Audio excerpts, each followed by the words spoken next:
Hi folks, today we are looking at a really meditative pattern, nice and simple, on this Ariumi scale here with the RAV Vast.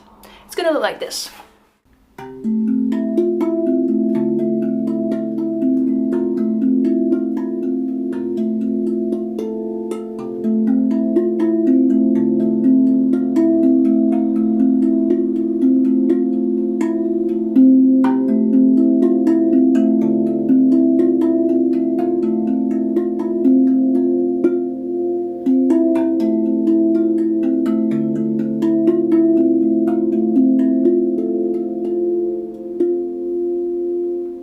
Let's see how to play this.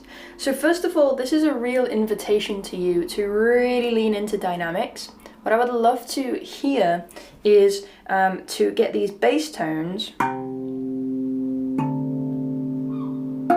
a little bit louder than the melody.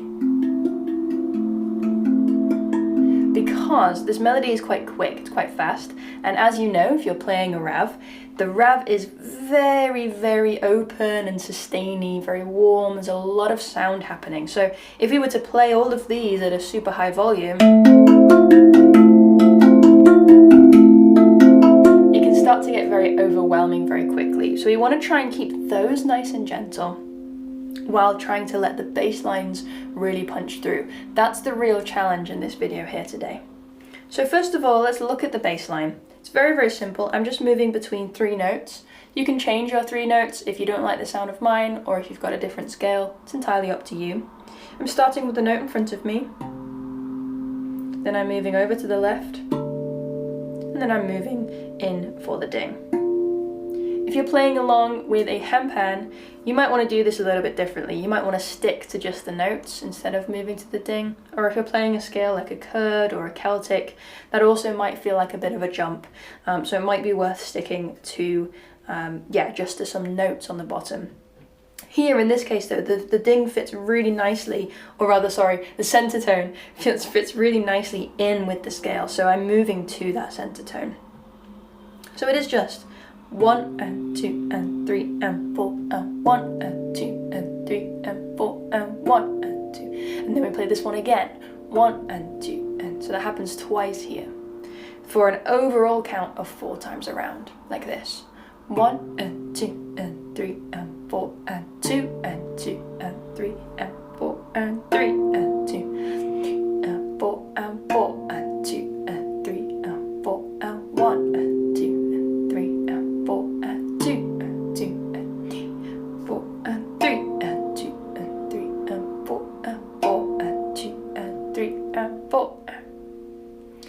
And on all of those other counts that I'm counting in between, we're going to be playing some melody. I'm moving with my left hand over to note 4, and then literally just moving up the scale 4 notes, and then turning around and coming back down again. So when I get to here, to note 7, I don't play it twice, I play it 1 time, and then I immediately come back around again. So the key thing here is to keep this left hand in place. There's a real tendency for a lot of beginner players especially to kind of play like this, kind of move away from the instrument and then come back again. But if you can keep your hands where they kind of already are or where they need to be, then it's going to take a lot less effort and a lot less thinking time to get back to the right note. So because I'm turning around here, this left hand plays that same note again. So you might as well stay there, right? Watch this left hand carefully.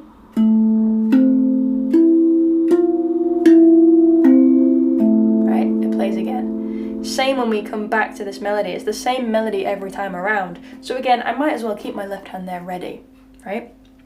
So I start on my first bass note, and then immediately after, my left hand plays over here. So 1 and 2 and 3 and 4 and 1. And then I'm moving to the next bass note. And then I'm continuing. And then I move to the center tone. And then the same melody again. Center tone again.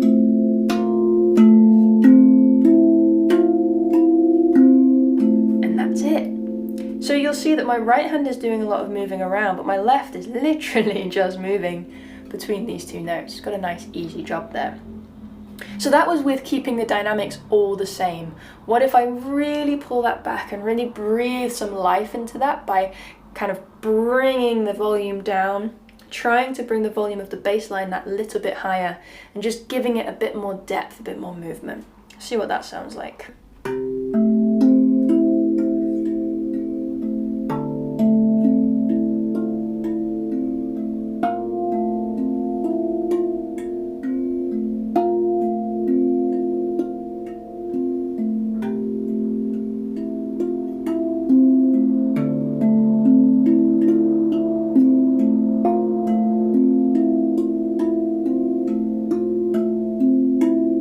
That's it.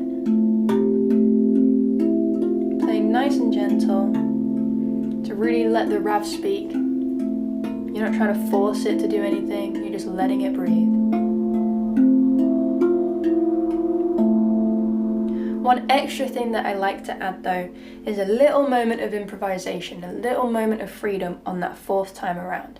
So when you play this center tone for the second time, my invitation to you is to step away from just playing up and down as usual and do something a little bit different. So here are some examples of what that might look like.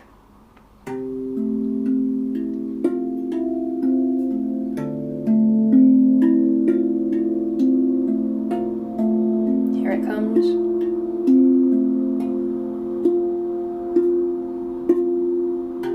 Right?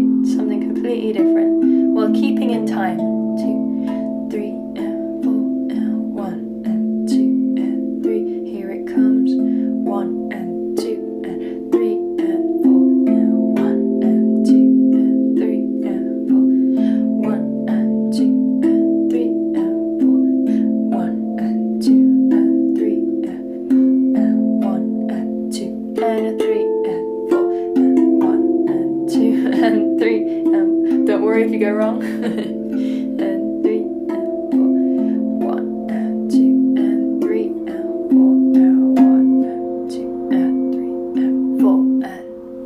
So really pull away from that up and down motion and find something new that you can do. And what I really recommend as well is not diving into filling in the space more, because it's already quite full. There's already a lot going on with this pattern. So instead, if you can take away and leave space, leave room to feel that rhythm, that melody, that music, and just offer a little bit of something in that space, that's where the real dynamic happens, right? That's when you get that push and pull, when you get that intrigue, when you are making music, you're making beautiful music because you're allowing room for filling the space, but also not filling the space, letting that breath happen. So that's my invitation to you, is to explore and experiment.